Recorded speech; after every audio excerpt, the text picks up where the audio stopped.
السلام عليكم ورحمة الله وبركاته. halkani waa barnaamijka maalmaha dunida oo si toosan kaga imaanaya stuudiyaheena ku yaala magaalada London.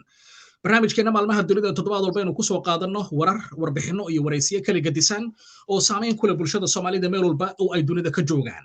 toddobaadkan waxaa barnaamijka marti inoogu ah Danjire Maxamed Cali Nuur America oo kamid ah dadka aynu in muddo ah jecleen inuu barnaamijka ku wareysano qaasatan aynu su'aalo badan ka weydiino marka ay timaado buugga uu qoray ee Danjire. barnaamijkeena caawa intaanu guda galin buuggaas oo su'aalo fara badan daawadayaasha badan oo kamid ah inoo soo direen oo jecelnahay inta barnaamijka lagu guda jiray inuu weydiino Danjiraha waxaan sidoo kale xasuusinaynaa daawadayaasha meel bay caalamka joogaan qaybta hoose ee shaashada barnaamijka sida imika shaashada barnaamijka ka arkartiinba inaad fariimaha aragtiyada iyo weliba dhammaan fikradaha jeceshiin inaad noola wadaagi kartiin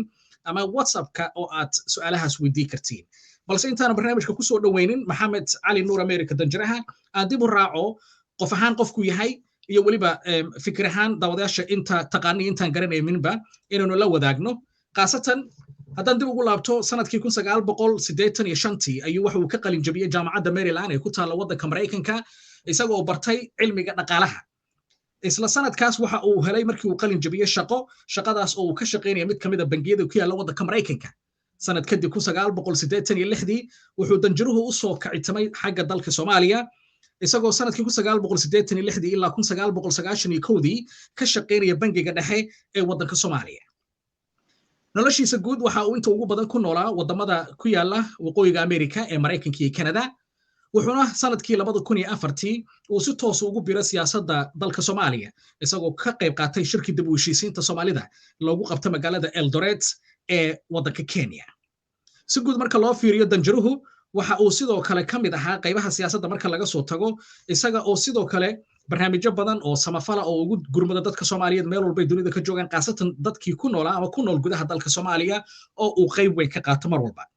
Danjiraha markaynu dib u raacno taariikhdiisa sidoo kale waxaynu xasuusan karnaa in sanadkii 2006 ilaa 2007 uu ahaa kusimaha safaaradda Soomaalida ee waddanka Kenya halka sanadkii 2007 ilaa 2015 uu la wareegay oo isagu ahaa Danjiraha Soomaaliya u fadhiya waddanka Kenya muddo 8 sano ah si guud marka loo fiiriyo taariikhdaas uu ku dhaxleeyahay bulshada Soomaalida iyo masraxa siyaasadda Soomaalida marka laga soo tago Danjiruhu waxa uu go'aansaday in uu qoro buug la magac baxay Danjire taas oo in badan oo kamid ah daawadayaasheeno meel walba dunida ka joogaan ay su'aalo inoogu soo direen fariimaha qaybta hoose ee barnaamijka noogu soo dirteenna aanu jecelnahay inuu Danjiraha aan weydiino aanse ku bilaabay marka koowaad ku soo dhawow Danjire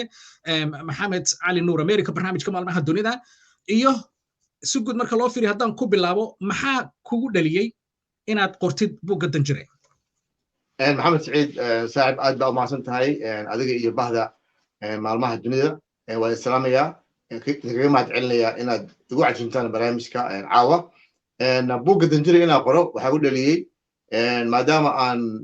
safiir soo ahaa muddo 8 sano waddan ku soo shaqeeyey waxyaabo badan aan ogahay ayaan go'aansaday inaan buugga qoro si dhalinyarada iyo dadka Soomaaliyeed ay ogaadaan waxa aan soo arkay iyo mataqaanaa waxyaabihii aan la soo kulmay intaas safiirka ahaa iyo dabcan nolosheeda kaga hadlaya waan gartay si guud marka loo fiiriyo daawadayaasha badan oo kamid ah waxyaabaha ugu adagna ama dadka wax qora ay dareemi karaan waxa kamid ah marka tiraado buug baan qorayaa waxyaabaha ugu adag waxa kamid ah magaca loo bixinayo intaad u gudbin ulajeedada iyo sheekada iyo waxaad qoraysid iyo cidaad la hadli doontid iyo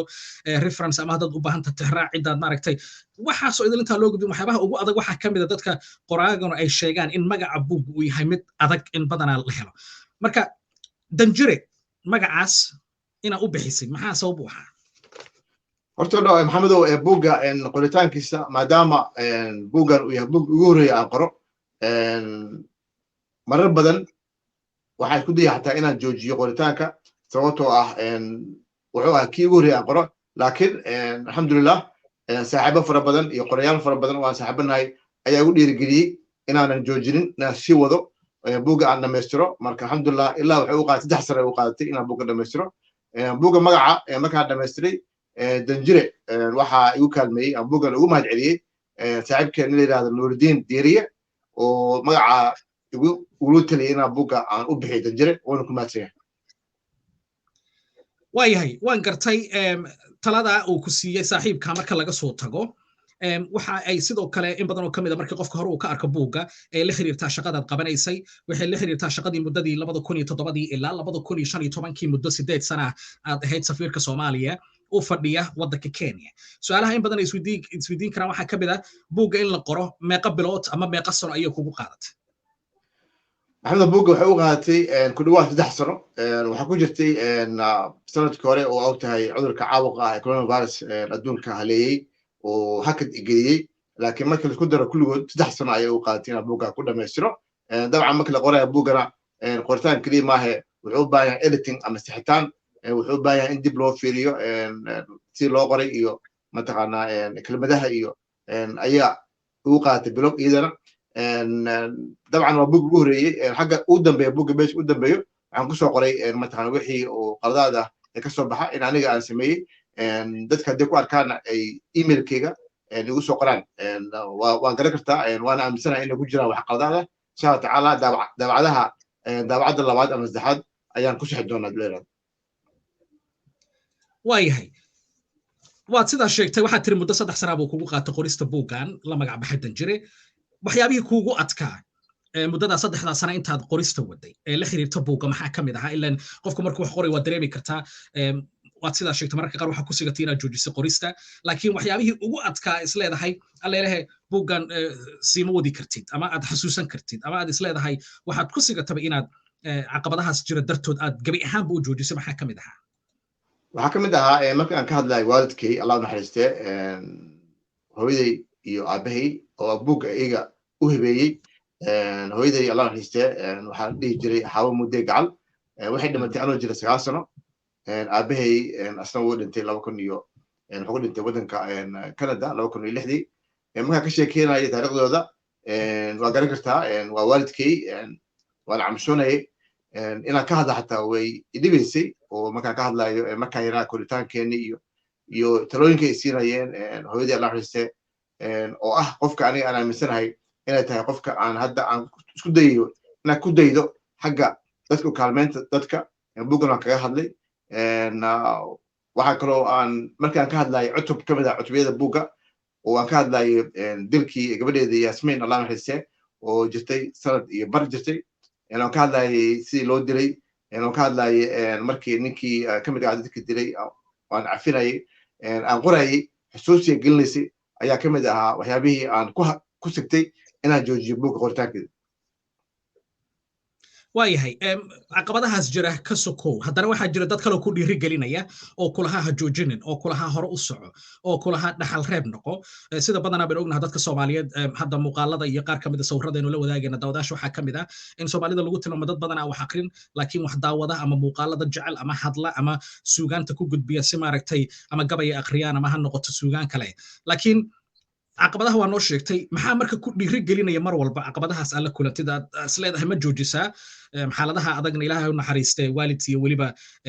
caruurtaba iyo dhibaatooyinka kale aad ka hadashay laakiin maxaa ku dhiiri gelinaya oo ku waday oo shidaal ku ahaa oo ku socodsiinayay oo mar walba kulaha ha istaagin waad dhowdahay maxamed waa ogtahay waxaa aniga aad aan active ugu ahay ama aad aan mataqaanaa waxa ugu soo qoraa baraha bulshada iyo social media markii aan bilaabayay oo aan soo qoray oo aan dhahay waxaan rabaa inaan bilaabo qoritaanka buuggaas dad fara badan ayaa igu dhiirigeliyey oo mataqaanaa aan soo sheegi karin magacooda iyo aan marka sheegi karin uu yiri ambassador maxamed cali meerko danjire maxamed cali meerko buugga qor waa loo baahan yahay markii aan dhameynayo kadaalika sidoo taasoo kale dadku waxay dhahayeen danjire maxamedow waa sug laanahay buugga gormee dhamaystiraysaa gormee helaynaa markaan dhameeyeen waa arkay mataqaanaa wixii ka soo baxay dadkii soo baxay waayahay dadkaas haddaan u laabanno badanaa aan kasoo bilaabay magaalada muqdisho oo ahayd meeshii ugu horreysay buugga aad ku daahfurtay ilaa iminka ama ha noqoto gobolladii kale dalka sida iminka sawirrada qaar aynu arki karno ama ha noqoto qurbihii meelihii kala gedisnaahay dadka soomaalida aad kula kulantay meel walba aad tagtid iyo weliba dadka sidaan ognahay baahida gaarka qaba oo badanaaba aad adigu garab istaagto in badan oo kamid aynu kala soconno baraha bulshada intaa oo idil markaynu aragno oo aan ognahay xaaladaha jira iyo weliba sidaa sheegtay waxyaabaha ku dhiiri gelinayay ma la oran karaa buugga danjire wuxuu ku saabsan yahay intiisa badan waayahaygii nolosha ee waddanka Kenya maadaama magacu uu soo koobayo waayahaygii nolosha waddanka Kenya waa laga yaabaa in badan inaad deganeed laakiin inta aad adigu safiirka ahayd waa sanadkii 2007 ilaa 2015 muddada 8 sano ma isleedahay buuggu marka in badan oo kamid ah magaca marka loo fiiriyo wuxuu ku salaysan yahay waagahaygii nolosha qaasatan intii aad ahayd safiirka Soomaalida u fadhiya waddanka Kenya maxamed buugga wuxuu ka kooban yahay 9 cutub ayuu ka kooban yahay wuxuu bilowgiisa wuxuu ka hadlayaa waalidkay aabay hooyadii Allah naxariistay isbarashadoodii gurikoodii carruurta wuxuu ka hadlayaa hooyadii markay geeriyootay Allah naxariistay wuxuu ka hadlayaa waxbarashadeedii hoose dhexe sare wuxuu ka hadlayaa mataqaana markaa jaamacadda Mareykanka u aaday dabcan meelaha ugu muhiimsan dhihi karo oo ugu badan saa sheegto waaye wuxuu ka hadlayaa inta aan safiirka ahaa safaaradda Soomaaliya Kenya oo dib aan u furnay aniga iyo diblomaasiyiin kale waxyaabihii aan la kulanay caqabadihii aan la kulanay guulihii aan gaarnay dhibaatooyin ka jiray mataqaana Nairobi oo kale xaafadda Islii xayuun qaxootiga dhaab waxyaabaha kala kulanay waxyaabaha u qabanay markaan ka tegay safaaradda waxaa kaloo ku jira cutub aan ka hadlayo wixii aan guulaystay iyo wixii aan qaban waayay intaan safiirka ahaa marka waa dhihi karaa way u badan tahay intaan safiirka ahaa waa gartay badanaa marka buugaagta la qorayo inkastoo qaybaha sidaa sheegto cutubada kala gedisan ay yihiin kuwo ka hadlaya markay timaado qaybaha kala gedisan ee nolosha aad soo marta xag waxbarasho xaggii xiriirkii waalidkii ilaa goobihii aad wax ku soo baratay ilaa aad shaqada ama aad siyaasadaba ku biirtay si guud marka loo fiiriyo laakiin marka dhinac kale laga fiiriyo ma isleedahay in badan oo kamid dawdaasho isweydiinayaan buuggan yaa loogu talagalay inay akhristaan ma waxaa loogu talagalay keliya in badan ay akhristaan dadka siyaasadda iyagu ku fakaraya inay ku biinaan ama siyaasadda Soomaaliya ha noqoto dadka ku biiraya inay noqdaan tusaale ahaan danjire sida adiga aad hore u soo noqotay dadka faa'iido gaar u leeyahay ma isleedahay buuggu dadka dabcan waa dadka mataqaana hadda iibsaday akhrista laakiin maxamed waxaan kula wadaago markii aan bilaabay buuggaas oo aan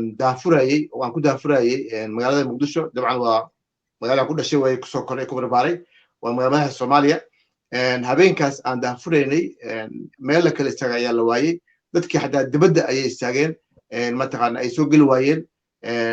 rabitaanka buugga ayaa fahmi kartaa aad u badnaa dad ka soo qayb galay oo yimaadeen 80% waxaa dhihi karaa ama 90 ku dhawaad waxay ahayd dhalinyaro mataqaana waddanka mataqaana magaalada deganaa taa waxay ku tusaysaa in rabitaanka dhalinyarada inay wax ogaadaan wax bartaan ay doonayaan ay rabaan marka aad baan u soo dhaweeyey meel kasta aan tagay saas kale ahayd dhalinyarada ayaa u badneed waxayna markaan ka hadlo aniga aan dhameeyo ka hadalka buugga ay iibsadaan oo saxiixayay su'aalo ay weydiinayeen su'aalaha ay weydiinayeen waxaa ka mid ahaa mataqaana sidee shaqo ku heli karnaa sidee mataqaana markaan jaamacadda dhammaynaysa wax ku heli karnaa waxay kaloo su'aalaha ugu badan oo la weydiinayay cutub ka mid ah buugga saan sheegay oo ahaa arrintii dilka gabadhayda Allah naxariistay Yasmin iyo cafiskii sidee mataqaana ay weydiinayeen maxaad filaysay maxaad kala kulantay cafiska muxuu yahay taas oo ah aniga qabo waxyaabaha muhiimka buug ku qoran Soomaaliya u baahan tahay in la iscafiyo oo la kulmo oo mataqaana dibushiin la sameeyo insha Allah waan gartay arrinta cafiskan aan jeclaa su'aalo badan oo dhowr inaan ka weydiiyo laakiin daawadaashan jeclaa fursad inaan siiyo sidaan hore ugu ballan qaadnay in badan oo kamid ah fariimaha inoo soo diraan waxaa kamid ah inay jeceliin inay ogaadaan aan hore ugu sii qorno bogga barnaamijkeena maalmaha dunida aanu sheegnay inaan ku wareysanayno barnaamijka maxaad jeceshiin danjiraha inaa weydiisiin laba ilaa hal haddaan kasoo qabto fariimahaas maxamuud cali maxamed wuxuu kamid ah daawadaasha barnaamijka maalmaha dunida waxaan joogaa buu leeyahay magaalada Nairobi xarunta waddanka Kenya waxaan si gaar u garanayaa buu leeyahay ambaasadorka ama danjiraha waxaan ku tilmaami karaa buu leeyahay inuu kamid ahaa shakhsiyaadka siyaasiyiinta Soomaalida ayaan isla weynayn ee dadka Soomaalida maqaaxi hadday joogaan iyo hadday wada marayaan intaba salaamo oo xiriir wanaagsan la lahaa waa mid kamid ah dadka sida wanaagsan ku garanaya ku nool magaalada Nairobi wuxuu leeyahay waxaan garanaya sidoo kale ambaasadorka isaga oo mar walba kaalinta koowaad ka gala sidii lagu caawi lahaa dadka dhibaataysan ama dadka danyarta ma dareemi karaa qaybo kamid ah baraha bulshadanu ku aragnaa laakiin marka daawadayaasha sidaas oo kale ama ku garanaya ama aan ku garanayn ama fariimaha noocaas oo kale barnaamijyada noogu soo qora dareen sida ah ku gala qaasatan qaybta markay timaado wuxuu leeyahay cafiska tusaale wanaagsan buu leeyahay marka dareen noocee ah ku galaya nooca markaad maqashid fariimahaas oo kale maasha Allah waa u mahadcelinaya Maxamuud waxaan aaminsanahay waan qabaa waxaas aan sameynayo waa shaqadeedu waa mataqaana wax qof kasta bini'aadam looga baahan yahay isla weyni iyo kibirkana wax ma tarayso kulligeen waxaan nahay bini'aadam baan nahay qof kaloo ka weyn ama ka laandheersan inuu jiro aniga ilama aha waxaan misan inaan siman nahay waxaan kaloo aan qabaa haddaan saa sheegana in aniga waxaanaan samaynayo mataqaanaa hambalnimada iyo inaan isla weyneyn iyo dadka aan caawinayo waxaan ka keenay barbaarintii waalidkay allah naxariistay allah naxariisto markasta waalidkay oo duceeyaa inuu ilaahay u dambi dhaafo ilahay jannada ka waraabiyo hooyadii allah naxariistay iyo aabahay ayaa igu soo barbaariyey inaan saas ahaano marka waalidkeen waxay qabteen ayaan rabaa inaan sameeyo ma gaari karo xashaan laha waalidkay waxay samaynayeen laakiin waa barbaarintii waalidkay allah naxariistay waayahay aan dib ugu soo laabto fariimahana sidaan hore u sheegnay daawadayaasha mar walba fursadaynu siinayna qaybta hoose ee shaashada barnaamijkana badanaa fariimahooda noogu soo qori karaan khaasatan facebooka iyo twitterka iyo weliba xagga whatsappka oo daawadayaasha meel walba caalamka joogaan hadda haddii barnaamijku u dhammaado aynu la wadaagayno danjiraha wixii fariimaad noo soo dirtay aan dib ugu laabto safarkaaga waxaad ka soo bilowday buugga daahfurkiisa magaalada muqdisho waxaad tagtay gobollo kala gadisan oo dalkii iyo magaalooyin kala gadisan ilaa magaalada garow ilaa magaalada qardh ilaa magaalooyin kale oo dhowra kadib waxaad timid qurbaha iminka waxaa ku sugan tahay magaalada gothenburg ee wadankii sweden magaalooyin kale oo ka tirsan wadankaas iyo weliba qaaradda tan yurub waa tagtay ilaa north america wayna ognahay inaa u socotid sida aynu ka arkayna jadwalka aad baraha bulshada soo dhigtay ulajeedada safarka marka laga reebay inaad jeceshahay in buuggan dadku ay helaan iyo fariinta maxaa kaloo ay isleedahay uu xambaarsan yahay ama macnaha kaloo ka dambeeya safarkaaga waa mahadsantahay maxamed buuggan dabcan waa og tahay buugga markii la qorayo waa ku baxayo waqti baa kaa gelayo qarash baa ku baxayo qoritaankiisa daabacadiisa laakiin markaa buugga dhameeyey waxaan go'aan gaaray in buugga marka la iibiyo qarash ka soo baxa buugga aan lacagtaas oo dhan ugu hibeeyo ama aan siiyo hay'adda Yasmin Foundation hay'addaas oo ah hay'ad aan aniga iyo carruurteyda reerkeena sameynay oo aan magacaasna waa garan kartaa waa magacii gabadheedii allah naxariistay Yasmin ayaa u magac darnay hay'addaas ayaan lacagta kulli ku wareejinay intaan soo iibinay iyo intaa iibin doona hadduu la yidhaahdo haddaan maxamed wax yar kaaga sheego hay'adda waxay samayso waxay furan tahay la asaasay muddo hadda mataqaanaa 10 sano ku dhow ama ka badan waxaan markii ugu horeysay aan furnay iskuul ka furnay magaalada banaankeeda meel la yidhaahdo cel cirfiid oo baadiyaha ah iskuul la yidhaahdo Yasmin hoose dhexe sare iskuulkaas waxaa dhigta arday gaarayso ilaa iyo 200 arday oo caruur ah sababtaan baadiyaha ugu furno waxay ahayd magaalooyinka waxaa ka furan iskuulaad ay dad sameeyeen oo private ah aan ugu mahad celinayno khayr la siiyo inay iskuulaad furaan baadiyaha iskuulaadkooda aynu ku yar yihiin dadkaas inaan wax barno ayaa ugu talagalnay buug waxaa ku qoran qiso yar ara maxamed oo adiga iyo mataqaanaa aan kula wadaago dadkana daawanayo anoo jooga london ayaa fariin la isoo diray wiil baa iisoo qoray oo yiri adeer ma joogtaa xamar waxaan ku yiri maya wuxuu yiri aniga aabe iyo hooyo aan rabno inaan ku aragno kula kulano markaasaan ku dhahay waa imaanaya bil kadib hadduu la yidhaahdo waana kulmaynaa bishii kadib ayaan laabtay wiilkii iyo aabihiis hooyadiis way yimaadeen wuxuu ugu yiri waxaan ahaa ardayda u horeysay ee iskuulka Yasmin dhigta ama bilaabay inay dhigtaan hadda wuxuu yiri waxaan ku jiraa sanadkii koowaad ee jaamacad ka dhigtaa muqdisho wuxuu yiri waxaan rabaa inaan macallin noqdo oo aan arday wax baro wuxuu yiri aabii hooyo waa kuwana iyagana ku mahad celinayaan odagii iyo maamadii ayaa igala hadlay wuxuu ku yidhahdeen safiir dajire waa ku mahad celinaynaa anaga lacag ma qabno laakiin waxaan rabnaa inaan xoolaheena aan leenahay ari iyo lo wax kaa siino taas oo ah mahad celin aan ku mahad celinayno wiilkeena wax bartay marka xashaalla waxaan ku eriyey waa mahadsantihiin xoolana idinka marow mataqaana ku faraxsanahay inaan wiilkaas iyo ardayda kale aan wax siino oo wax barno marka taas waxay gelinaysaa dhiirigelin ayay gelisay inaan iskuulaad kale aan dhisno inaan iskuulaadka dadka baahida gaarka qaba gaar ahaan oo aan xoog saarno dadka ardayda ama carruurta aan wax maqli karin wax arki karin ayaan kaalmeynaa oo aan mataqaana iskuulkooda ka bixinaa ardayda aan wax arki karin waxaan u soo iibinaa buugta ay wax ku bartaan oo la yidhaahdo braille si ay wax u akhristaan kuwa kale oo aan wax maqli karinna waxaan ka bixinaa kirada mataqaana iskuulka waxaan kaloo maxamed u rabaa inaan carabaabo in hay'addaas Yasmin Foundation dowlad ama waddan kale ama hay'ad kale aan waxna siinin laakiin aniga iyo reerkeenna ay gacanta ku hayaan oo annaga keliya aan bixino carruurteyda dibadda ku dhashay badankooda sababtaan u leeyahay waxa weeye waxaan rabaa inay bartaan in dadka ay caawinaan waalidkood ay yeesho ayadooda iyo mataqaanaa awood ay ku daydaan ayaa ugu talagalay marka alxamdulillah waana sii wadeynaa waxaan kaloo maxamed ku darayaa keliya aan raalahow buugga danjire hadda wuxuu ku qorayaa af soomaali waxaan haddeetaan kusoo bixi doonaa oo lagu daabici doonaa oo soo bixi doonaa mar dhow farta la yidhahda brel waa farta ay wax ku akhristaan dadka aan wax arkanin waxaan ugu talagalnay in ardaydaas aan wax barno wax ka bixino iyo kuwa kale soomaaliyeed oo aan wax arki karin inay buugga akhristaan weliba aan ku siin doono lacag la'aan haduu leeyahay waaya aan usoo laabto xagga safaradaada buugga sida sheegtay wixii kasoo baxo dhaqaalaha hay-addaas ku bixi doontaa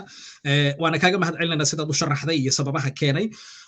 haddaan dib ugu laabto safaradaada laga soo bilaabo dhulkii hooyo ilaa dibadda intaad safraysay soomaalida la kulantay barnaamijyadii kala gadisnaha qabatay markay timaada xagga falcelinta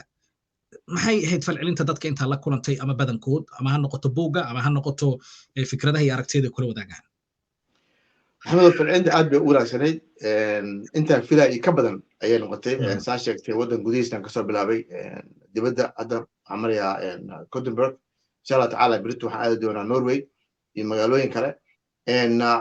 magaalooyin qaarkood hal habeen keliya waa nuu filaan weday dadkii bateen awgood 2 habeen iyo 3 habeen ayaan ku dhignay buug soo daafurnay alxamdulillah daabacadiina buuggii intaa ugu talagalnay aad baa loo iibsaday kuwa kale hadda la daabacayaa waxaan rabaa in dadka ugu mahad celiyo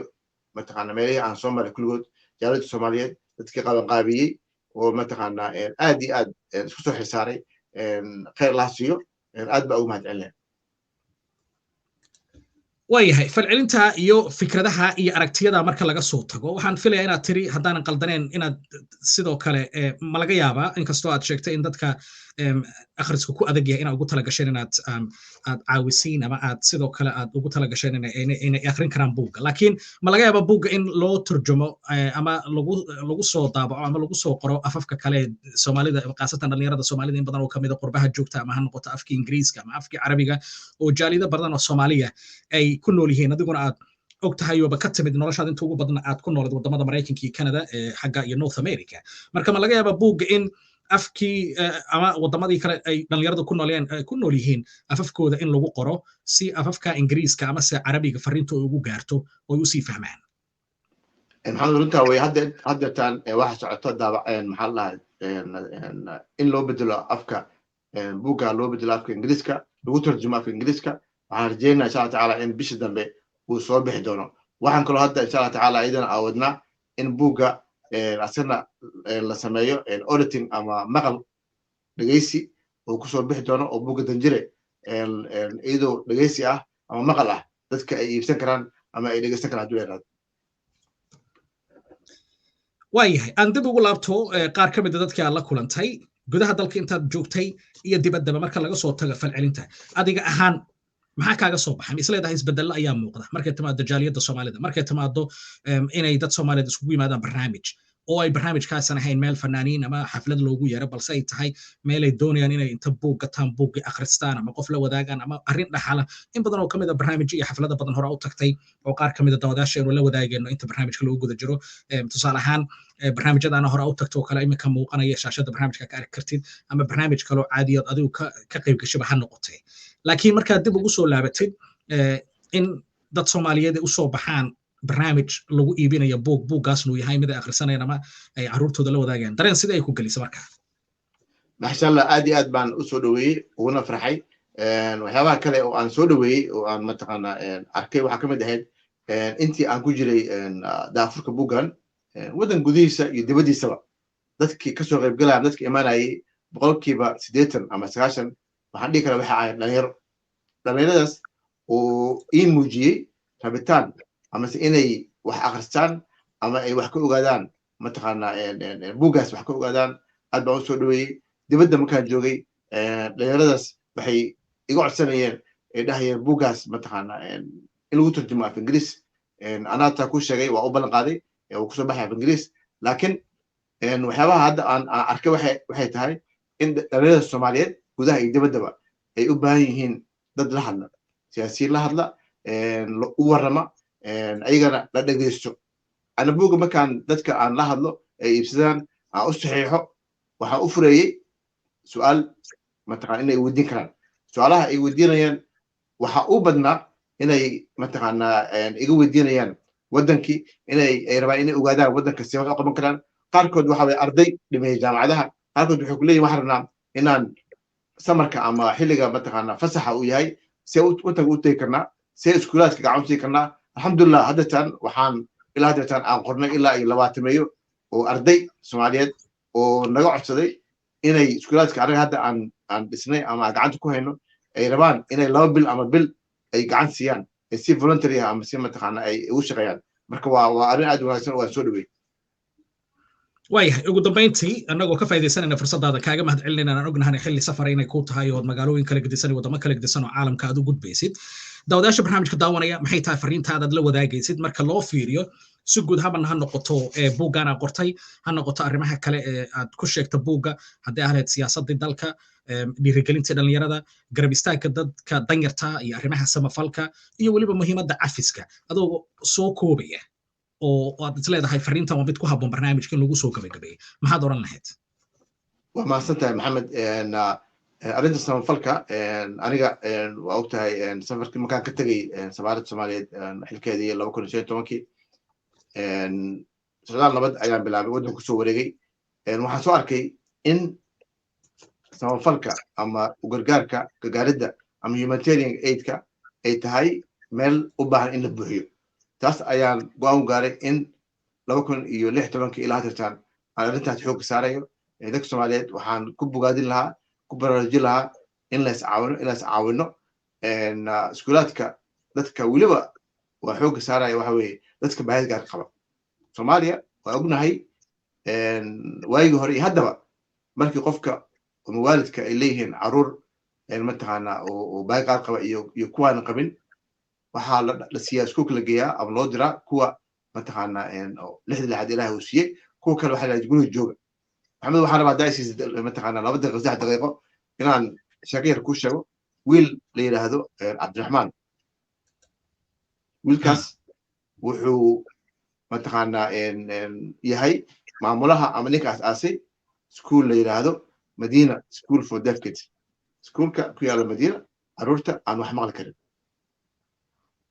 2 sano ka hor ayaan jeclay ahayd ayuu ila soo xiriiray oo ii yimid aan la kulmay xamar